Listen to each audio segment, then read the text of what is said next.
E aí, galera, como vocês estão? Sejam bem-vindos mais uma vez a um vídeo do nosso canal. Eu sou o Bruno. Eu sou a Camila, nós somos a família Landim na Missão.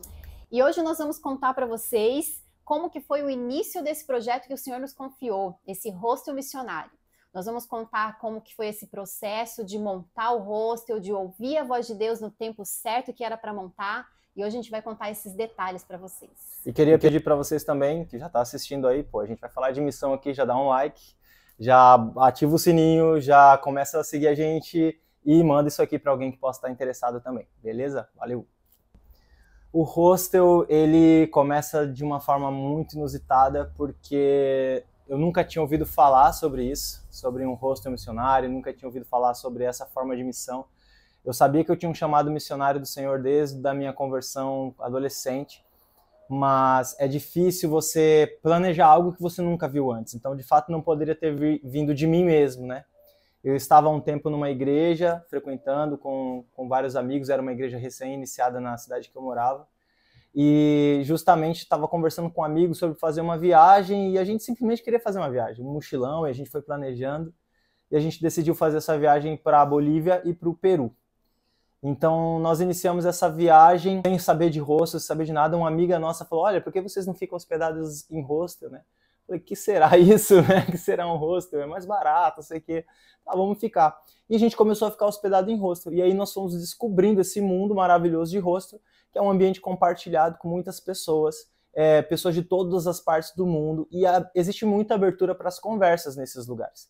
E nessas oportunidades de conversas, de interações, de tudo, né, que você imaginar nesses ambientes, como cristãos, a gente sempre, em algum momento, chegava nesses pontos de compartilhar sobre o evangelho. E as pessoas sabiam muito pouco sobre isso, sobre espiritualidade. Normalmente as conversas eram muito supérfluas, eram muito rasas, eram conversas que tinham um fim, normalmente em coisas banais.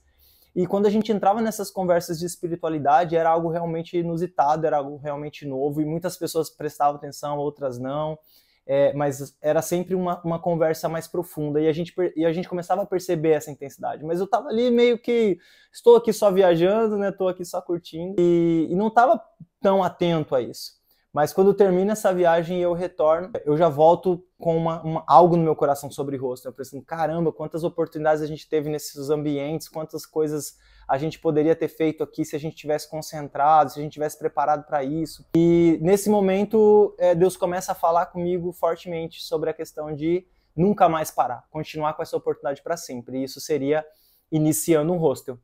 Deus começa a falar isso comigo e eu começo já imediatamente a fazer. O mais incrível é que eu nunca fiz uma escola de missão, eu nunca tive uma oportunidade de fazer, nem que seja uma viagem missionária antes, eu simplesmente sabia que Deus tinha algo em relação à missão comigo.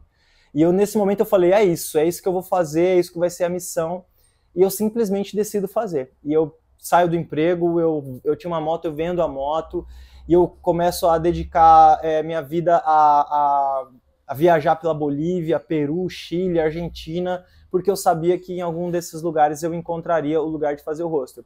E durante esse período eu trabalhava, eu tentava trabalhar com turismo, eu tentava trabalhar com várias coisas, tentava montar coisas para que eu pudesse sobreviver nesses lugares, ter algum recurso, mas o foco era total em encontrar um lugar para que eu pudesse realizar o hostel. E aí é onde entra a Camila muitas vezes, porque a Camila, a gente se conheceu na igreja, e a Camila era da intercessão.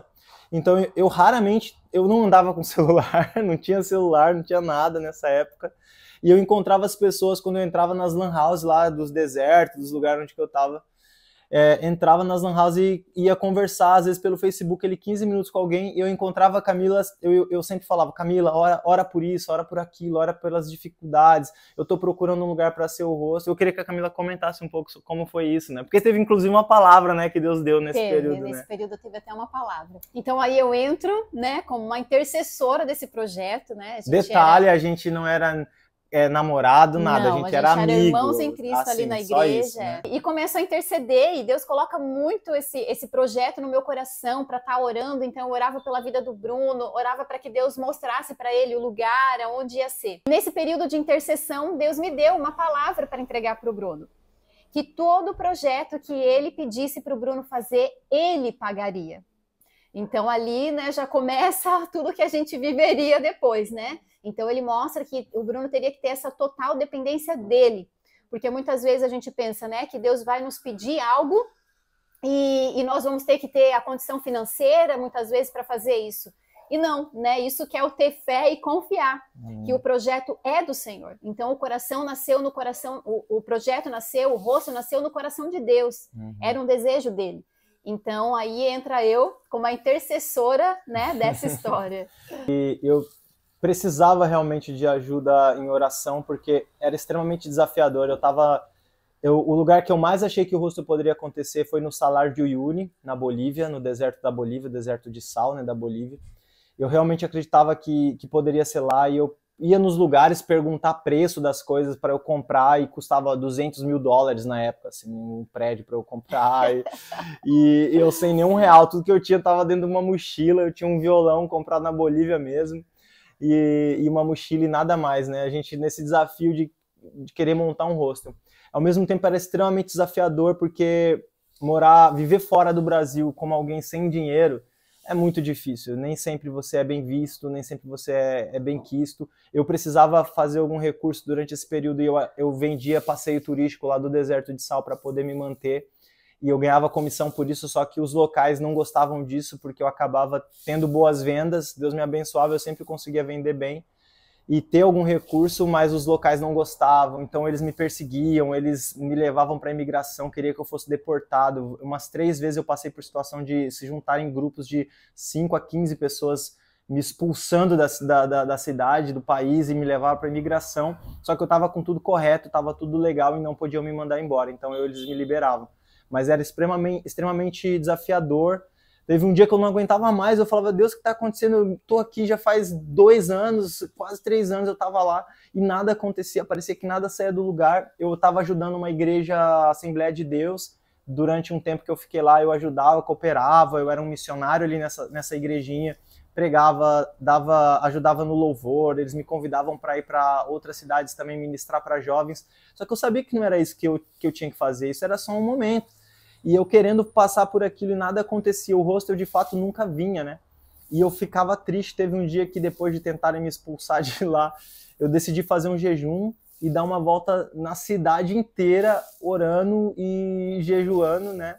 E foi muito louco, porque eu achei que a cidade era razoavelmente pequena, mas no final era muito grande. Eu saí com o sol nascendo e eu cheguei em casa de noite de novo. E chorei muito nesse dia, porque estava muito difícil de continuar tudo que eu estava fazendo. E aí, eu pensava que ia ser, eu tinha convicção que ia ser na Bolívia esse hostel, ou na Argentina, ou no Chile, ou no Peru, só não achava que ia ser no Brasil. E eu já estava praticamente desistindo de tudo isso, né? Mas antes de pensar em desistir, né, contar um pedacinho, eu tive uma experiência assim que foi muito forte para que me fortalecesse. Eu estava num hostel, e estava tendo uma reunião da galera toda nesse hostel, e eu tinha saído para dar um rolê de skate.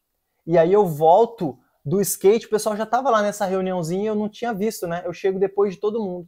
E quando eu chego, todo mundo, Bruno, e aí, como é que tá? Não sei o que, a gente tá fazendo um rolê aqui. Eu já tava um tempão no hostel, já conhecia todo mundo, já era amigo de todo mundo. E esse é o ambiente do hostel, E né? O ambiente é muito familiar, todo mundo quer ser amigo de todo mundo, muita gente viajando sozinho, e era o meu caso, por exemplo. E eu chego nesse lugar de skate, né, e o pessoal fala assim, vem cá, tá todo mundo contando as histórias mais malucas que já viveu, as doideiras que já fez na vida, e todo mundo já contou, só falta você vai contar a sua agora.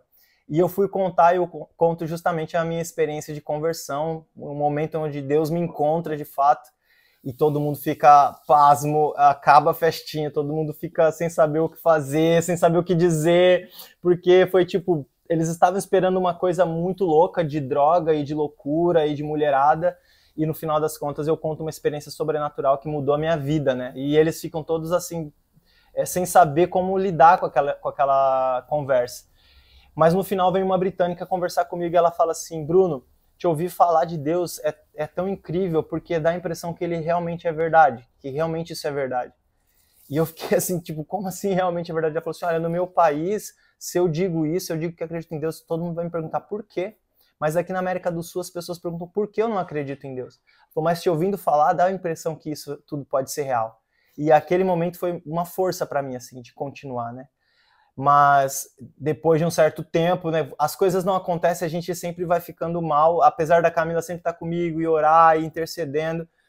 Chega um ponto que você vai demorando tanto tempo que você começa a achar que aquilo foi coisa da sua cabeça. Você fala, meu, acho que foi coisa da minha cabeça, só pode, acho que eu me empolguei com isso, acho que eu viajei que Deus me falou, mas Deus não falou, e eu tô errado, e você começa a querer desistir. E eu voltei para minha cidade, em Maringá, no Paraná, na época, e eu fui andar de skate com os meus amigos, e uns amigos meus falaram, Bruno, vamos lá para Florianópolis, a gente vai aprender a surfar. E nesse momento eu tava tão mal que nem com Deus assim eu já não tava bem, sabe? Parece que quando aquilo nada aconteceu, parece que eu perdi um pouco da minha fé, da minha esperança, tudo meio que desmoronou, assim. Eu falei, talvez eu tenha errado, talvez eu não tenha... O tempo, né? A gente confunde o tempo de Deus, eu pensei, né? Eu acho que eu não ouvi Deus, e você começa a ficar confuso com aquilo.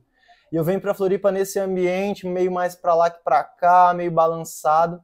Mas, enquanto a gente está aqui, eu busco uma igreja, eu busco uma célula, a gente começa a frequentar uma célula junto com os meus amigos, e gente que era cristã, gente que não era. E todos os dias eu voltava do trabalho, eu passava por uma rua em Florianópolis e olhava para uma casa abandonada e falava, nossa, essa casa seria muito boa para ter um hostel. Se fosse no Brasil, né? Se fosse no Brasil, acho que seria aqui. E beleza, passava. E depois eu passava ali de novo. Se fosse, cara, olha essa casa. Você chamava casa de casa do hostel. Eu chamava de casa do hostel. Nossa, aquela casa ali, olha, quem sabe poderia ser o hostel, poderia ser ali. Só que ao mesmo tempo eu tinha essa expectativa que não fosse ser no Brasil. Nesse período, né, que eu estou aqui em Florianópolis, Deus começa a falar comigo algumas coisas. A casa estava para alugar. A casa estava para alugar fazia 1 ano. Nesse período que eu estava aqui, Deus começa a me falar assim que o hostel não aconteceria comigo solteiro. E eu falo, caramba, mas né, como é que do nada assim eu vou casar, como é que vai ser isso, não tem ninguém. Mas no meu coração eu sempre tive algo que Deus me dizia sobre a Camila. Um dia eu conto sobre isso, sobre o relacionamento. Hoje é o hostel. Hoje é o hostel, mas... Então o que acontece? No final da temporada que eu tô aqui, eu me encontro com a Camila de novo, isso é uma história sobrenatural, um dia a gente vai contar para vocês sobre o casamento, daí a gente fala mais sobre isso. Mas a gente tá aqui e eu me encontro com a Camila, em questão de 1 ano a gente se casa, a gente volta para Florianópolis e a chama do hostel nunca ficou tão forte, ficou tão acesa. A gente começa a morar perto da rua. A gente começa a morar a 1 quilômetro do que seria a casa do hostel. Então a gente começa sempre a passar na rua e falar a casa do hostel. Eu já começo a falar a casa do hostel com a Camila, né? A Camila fala, olha ali a casa do hostel. A gente sempre chamava de casa do hostel. E tinha uma placa para alugar. Então a gente passava na frente e falava, ó, Deus, guarda a casa do hostel. E começava. E até então parecia assim, só uma brincadeira, né? Deus, ó, a casa do hostel. Teve um dia também muito engraçado, que tinha um trabalho, não sei, né, quem já veio para Santa Catarina, mas aqui o pessoal, né, fazem muito trabalhos de outras religiões, né, e tinha um trabalho feito, né, na rua do hostel, e a gente passou aqui assim, e o Bruno intercedeu, falou, não, aqui na rua do hostel não, e foi muito engraçado. Então assim, era a rua do hostel. Mas a gente às vezes incrédulo, né, porque olhava uma casa abandonada, né, então eu pensava, essa não pode ser, né. A gente tava passando um dia numa casa e eu via que aquela casa estava para vender, eu falei pra Camila, tem uma casa ali, num lugar ali no Santinho, era perto de uma praia aqui que a gente morava. Falei, ali tem uma casa muito boa, acho que pode ser a casa pra gente começar o hostel. Eu vou lá e vou conversar com o dono. Só que a casa tava para vender assim por 2 milhões, cara, isso há 12 anos atrás. Calma que teve uma parte aí que o Bruno pulou. Porque Deus fala comigo, é a hora de começar. A gente tinha 6 meses de casado e Deus fala, é agora vai ser a hora. E quando a gente, né, pensou, então, o Bruno na hora pensou nessa casa. Ele falou, então, vou ver a casa, né? Essa casa toda montada. Aí, por incrível que pareça, ele esqueceu a casa do hostel, da rua do hostel. Porque era uma casa abandonada, fazia todo sentido. Eu olhei uma outra casa muito boa, tudo montadinho, com móveis, com tudo lindo. Eu falei, uma decoração, né? Que era a decoração que a gente gostava, né? Tipo assim, era a casa montada perfeita. Então isso é muito legal para ver assim, muitas vezes a gente tem o nosso pensamento que esse é o pensamento de Deus. Tá tudo montado, tá tudo pronto, Deus só vai me colocar ali. E não. Deus quer que a gente participe do projeto dele. Amém. Ele quer que a gente esteja junto com ele, fazendo. E aí o Bruno conseguiu o contato, né, desse dono da casa, a casa vendendo milhões, a casa estava vendo, o Bruno, não, vou lá oferecer para alugar. Eu falei, mas Bruno, ele está querendo vender por milhões, você acha que ele vai alugar a casa? Não, vou tentar. E aí eu falei, então já que ele vai, eu vou ficar na intercessão, né? Porque eu sempre fui a intercessora desse projeto, né? E eu fiquei em casa, eu falei, então você vai, né? E eu vou ficar em casa orando. E quando eu, vou contar essa parte aqui, né? Tá. E quando eu estava orando, o Senhor me deu uma palavra, e a palavra era aquela palavra do jovem rico. E na hora eu não entendi. Falei, por que essa passagem, né? E o Bruno vai lá conversar. Quando o Bruno volta e vem me contar, né, o que aconteceu, daí ele falou, nada feito. Daí eu falei, ah, é? O que ele falou? Ele falou que não, que ele, contei para ele, né, o Bruno falou que contou para ele que ia ser um projeto missionário, que ali começaria, né, algo para o Senhor. E ele falou, não, eu já ajudo, já faço a minha parte, mas a minha casa não. Então aí a gente entendeu a palavra que o Senhor tinha me dado. Né, ele fazia as ações, né, sociais dele, mas a casa dele, não. E assim foi com o jovem rico, né? Os bens dele, não. E ali Deus deu a resposta. Qual foi ali na hora o nosso pensamento? A casa do hostel. Vamos ligar. A gente não desistiu, né? A gente falou, bom, já começamos isso aqui, vamos terminar. Qual que é a nossa outra opção? Na mesma hora a gente foi e ligou. Na mesma hora a gente foi e ligou. Porque a gente tinha tirado uma foto, tava uma placa na frente da casa, a gente tinha tirado uma foto, e aí na mesma hora o Bruno falou, vou ligar agora. E aí o Bruno ligou. Veio a decepção do cara não querer alugar a casa melhor, a gente falou, vamos ligar agora pro cara da casa abandonada, né? E ligamos para ele.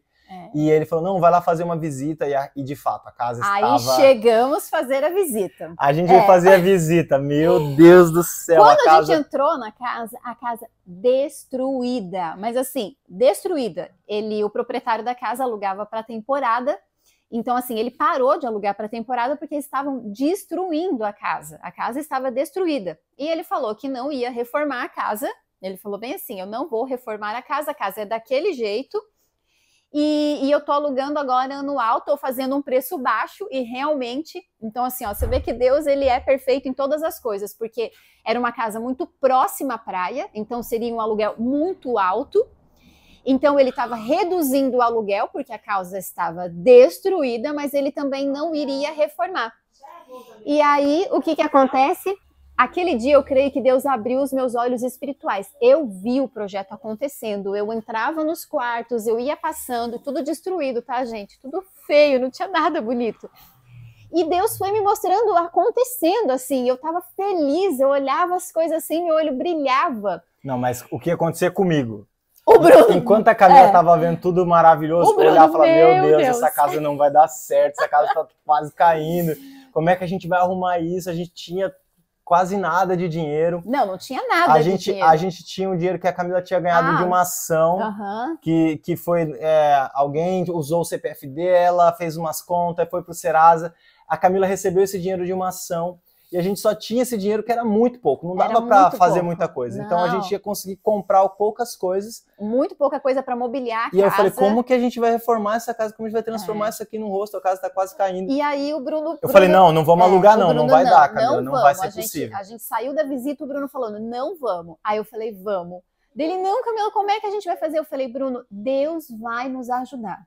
Aí entrou assim uma fé sobrenatural mesmo, de ver coisas que aonde não tinha, as probabilidades onde não tinha, porque a gente não tinha dinheiro para reformar, a gente não tinha mais como ter, né, um recurso, da onde tirar esse recurso.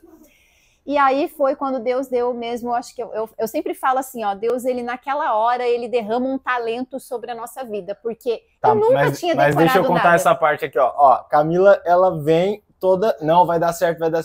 Eu falo, não vai dar. Primeira semana dentro da casa. Aí ela fala, vai dar sim. Uma semana dentro da casa, você ia apertar o interruptor, dava curto-circuito, você ia abrir uma porta, a porta caía, você ia abrir uma janela, quebrava, não sei o que. Eu falei, meu Deus. Eu acho que o pior momento foi quando eu entrei dentro do quarto, que eu entrei, não sei quem conhece, aqui chama de cupim de revoada. O quarto estava assim, o chão dele era só cupim de revoada, porque tinha saído do guarda-roupa, e eles estavam todos no chão. Voando. Aquele assim, dia eu comecei a chorar, eu literalmente abri a porta lá do andar de cima, assim, arremessei o guarda-roupa lá de fora, assim, tudo assim, espatifou. E eu comecei a chorar, eu falei, a gente não vai conseguir, a gente Bruno, não vai o que conseguir a gente fazer fez? o rosto. Detalhe, o contrato já estava de 3 anos. A gente já tinha assinado o contrato de 3 anos e a Camila começa a chorar falando que a gente não vai conseguir. Eu falei, não, agora a gente vai conseguir. Aí a fé virou, aí né? Veio. Não, a gente vai conseguir sim, vamos pra cima, a gente vai conseguir, se é possível, a gente vai chegar Isso lá. eu acho muito importante, né? Quando o casal, né? Quando casais, né? Que estão na missão, né? Vocês aí solteiros, né? Ainda esperando para casar, prestar muita atenção nisso. Porque Deus sempre colocava as palavras pra gente e um fortalecia o outro. Amém. Então, quando a fé de um ia caindo, Baixava, o outro né? já estava com uma fé muito avançada.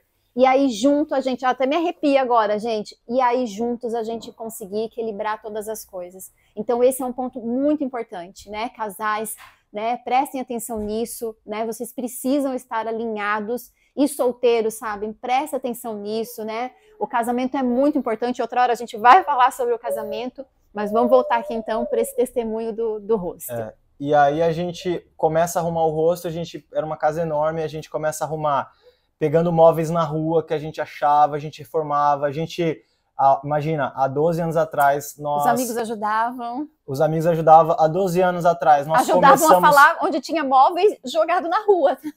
Não tinha, os amigos também não tinham condição financeira.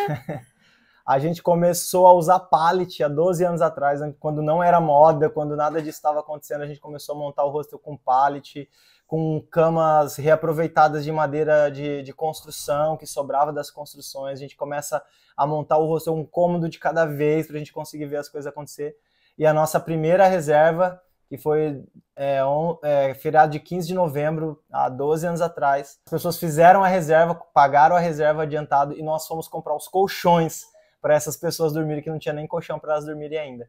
E aí, nesse momento, nós iniciamos, e nós já iniciamos com um testemunho, né? Nossos primeiros hóspedes, eles vieram, no primeiro dia eles compraram muita bebida alcoólica, e eles ficaram bêbados, e perderam o dia inteiro, não aproveitaram nada de Floripa.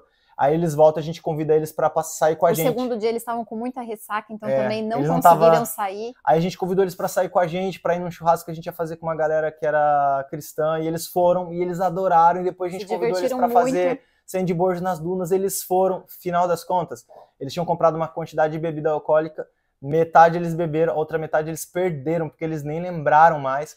Teve um rapaz que estava se separando da esposa, estava tendo vários problemas, a gente conversou com ele, ele falou que ia voltar, que ia procurar a esposa, reatou com a esposa, está com a esposa até hoje. Isso foi nossos primeiros hóspedes, né? Foi os primeiros que vieram. Deixaram uma cartinha pra gente. Deixaram uma cartinha, onde cada um assinou, foi muito bonitinho. Então, e aí a gente deu o início, né? E o mais incrível de tudo isso é que a gente tinha umas contas gigantes para pagar. Eu trabalhava metade do período para ajudar a pagar as contas. Não pagava, eu pagava metade do aluguel só com o meu salário inteiro. Deus tinha que honrar a gente abençoando, vindo dinheiro de lugares que a gente nem imaginava. E a gente se sentia extremamente feliz e realizado. A gente não tinha nada, a gente só tinha começado um projeto que Deus tinha nos dado há 4 anos antes. E a gente se sentia completamente realizado, feliz com aquilo que o Senhor tinha nos chamado, porque de fato a gente tinha conseguido iniciar um projeto que Deus tinha colocado no nosso coração há tantos anos, e a gente já via, né, na primeira reserva, os nossos primeiros resultados, as primeiras bênçãos sendo contados, testemunhos, para a honra e glória do Senhor Jesus. O hostel fazem 12 anos, está fazendo, né, 12 anos que a gente está com a casa, né, alugada, a casa não é nossa. Às vezes vem alguns irmãos aqui, e se essa casa fosse de vocês? Eu falo, gente, a gente é missionário, né, para a gente comprar uma casa dessa é muito dinheiro, claro, se Deus quiser que a gente compre, a gente compra. Mas é muito dinheiro investido. O missionário, ele sempre está pensando em projeto novo, ele sempre está com o coração assim. Então, eu sempre falo assim, eu acho que se a gente tivesse dinheiro para comprar essa casa, já tinha vários projetos por aí, ou até mesmo abençoando outros projetos. Mas, então, essa casa continua sendo alugada. Vai fazer 12 anos que a gente está com ela. Para a honra e glória do Senhor, o aluguel nunca atrasou. Naquele começo, né, então, que a gente estava contando ali, que foi muito difícil, o dinheiro era contado. O Bruno trabalhava como personal, né, personal trainer, então todo o dinheiro que ele ganhava, a gente investia aqui no hostel. E aí o que aconteceu? Deus, ele foi honrando, né, cada pagamento de aluguel, assim, chegava na data, nunca atrasamos. Então, assim, a gente criou, né, conseguiu fazer um testemunho na vida, né, do proprietário da casa, que isso é muito importante, né? Então, assim, você tá com o projeto do Senhor, falando dele, né? Então precisam ser coisas, detalhes mesmo do nome dele ser engrandecido.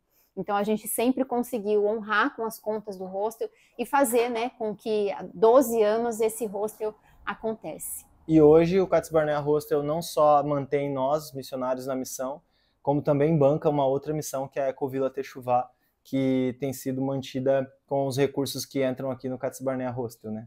Então, esse lugar, de fato, é algo do coração de Deus, que veio para fora e tem se manifestado nessa terra para que ele receba a honra e a glória sobre todas essas coisas. E um detalhe importante sobre a escolha do nome, um dia a gente estava ouvindo, né, um louvor, né? Não sei quem conhece, mas tem uma banda, né, com esse nome. E a gente escutando o louvor, e eu falei, Bruno, esse nome, né, Cats Barnea, e aí a gente foi buscar, né, a origem dele, e a origem do nome vem de uma palavra em hebraico, né, que é Cades Barnea, que significa lugar de decisão. A hora que a gente foi ler o significado, a gente falou, é isso. É esse o nome. Esse é o nome. E foi muito engraçado, porque daí amigos nossos, né, que eram dessa área de marketing, falou, não, esse nome não vai dar certo, vocês têm que mudar esse nome. É um nome muito difícil. É um nome muito difícil, ninguém sabe pronunciar. Esse nome não vai gravar na mente de ninguém. E por incrível que pareça, Deus sabia, né? Deus sabia da escolha do nome, Deus sabia de cada detalhe. É uma porta que se abre. Porque quando o hóspede chega aqui, tem uns que já foram buscar, tá? Tem uns que já chegam assim, eu fui buscar o significado do nome. Ou tem uns que, e esse nome? Então, assim, esse nome é uma porta de entrada para que as pessoas se abram e a gente possa entrar com o evangelho ali. Então, foi maravilhoso, né, essa escolha do nome, cada detalhe que Deus foi planejando para o hostel. Para você que gostou dessa história, que se interessou, que foi legal para você ouvir tudo isso, a gente também quer saber o que você está vivendo em relação à missão, qual momento você está dessa história que eu contei para vocês, se você está sendo chamado, se você está no momento de sofrimento, de querer desistir, ou se você está recém começando, se você já está na missão, compartilha com a gente um pouquinho da sua história, fala aí se você já está vivendo isso, como está. A gente convida você para estar com a gente, tanto online como fisicamente, né? Nós somos muito abertos para estar junto com vocês, então faça isso, né? Se manifeste, diga para nós que você está aí. E também compartilha isso com seus amigos, pessoas que você talvez veja que está passando por alguma situação parecida com a nossa. Às vezes é legal ver uma história do início ao fim e que Deus abençoou e que deu certo. Isso fortalece, abençoa, né? É um testemunho que realmente anima os irmãos. Então nós estamos aqui tentando edificar a igreja, aumentar a fé dos irmãos que estão sendo chamados para a missão. Então a gente pede para que vocês realmente mandem esse vídeo para alguém que precisa ouvir isso, que precisa ouvir esse testemunho e que precisa ser animado também, tá bom? Deus quer fazer algo, ele vai do início ao fim, basta que a gente seja sábio o suficiente de ouvir a voz do Espírito Santo. E é isso aí. Um abraço para vocês, Deus abençoe muito. Até a próxima.